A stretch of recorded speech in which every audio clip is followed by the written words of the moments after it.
అంత పెద్ద మావతారి బాబాజీనే లహరి మహాశయ కోసం ఎంతో నిరీక్షించారు.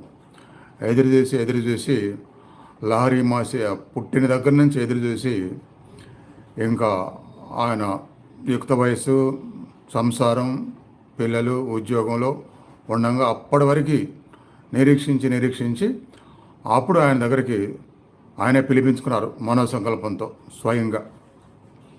అట్లా ఎవరికి అర్హత ఉందో, ఎవరైతే సాధనలు ఇష్టపడుతున్నారో వాళ్ళ కోసం మహాగురువులు, భగవంతుడు నిరీక్షిస్తుంటారు.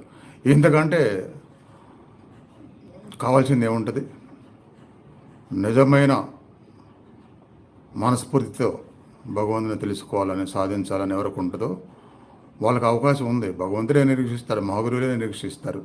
కాకపోతే ఎలాంటి భేషజాలు లేకుండా, ఎలాంటి అత్యాసలు లేకుండా, ఎలాంటి